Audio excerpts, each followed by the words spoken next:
Ang programang ito ay rated SPG. Striktong patnubay at gabay ng magulang ang kailangan. Maaaring may masiselang tema, lengguwahe, karahasan, sexual, horror o droga na hindi angkop sa mga... Alam mong nandito si Justin. Eric, please. Gusto ko lang makita ang anak ko.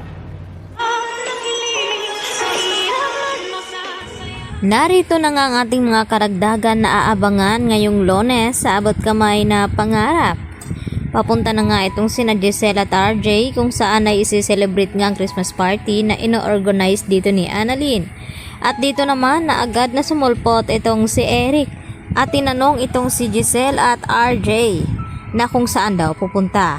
At dito nga na sinabi ni Giselle kay Eric na gusto lamang daw niyang makita at makasama ang kanyang anak bago babalik sa US. At dito naman na sinabi ni Eric kina Giselle at RJ na alam naman daw ni Giselle na ayaw siyang makita ng kanyang anak na si Justin. At sana raw ay wag sisirain ni Giselle ang party ng mga bata kasi mas kawawa ito. At nagtaka itong si Giselle at RJ na maya-maya ay sinabi ni Eric kay Giselle na sige na puntahan mo na ang iyong anak.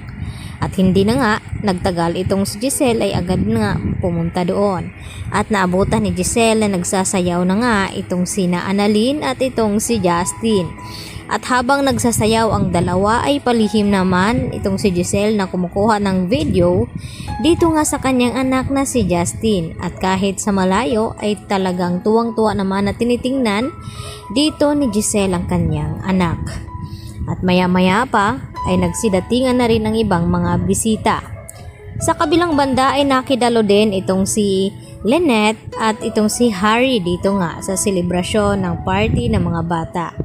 At nang matapos nga ang selebrasyon, dito naman na masinsina na kinausap ni Harry itong si Annalyn at ibinigay itong kanyang regalo para dito kay Annalyn. Dahil nakakalimutan daw niya noon na magbigay ng regalo. At nandun nga itong si Doc Clinton Javier at ang buong mga kaibigan ni Annalyn.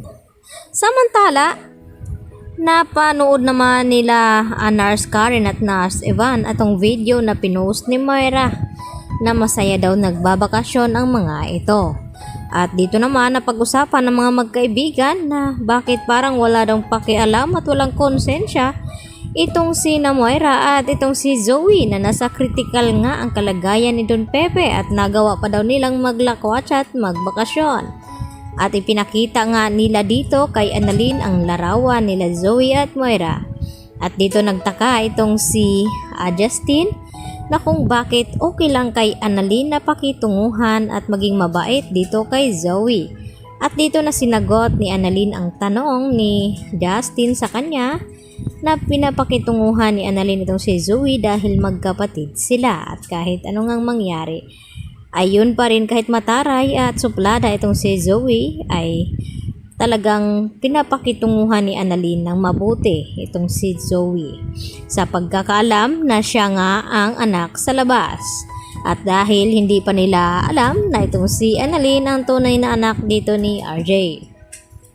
At unti-unti naman nakakalimutan na dito ni Lynette itong trauma ng kanyang nararanasan nung ito'y pinasok ng mga magnanakaw ang bahay ni Carlos dahil sa tulong na rin ng mga mangbubuti ay talagang sinubukan ni Lynette na harapin ito.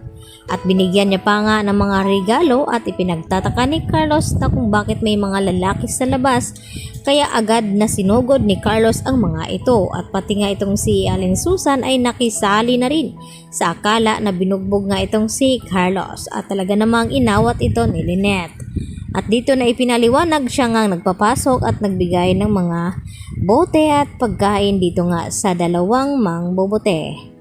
Kaya yan naman ang ating pagkatutukan dahil baka hindi na matuloy ang pagbalik dito ni Justin papuntang US dahil mararamdaman niya ngayon ang awa ng kanyang ina. Yan lang po at marami pong salamat sa inyong panonood dito sa akin channel.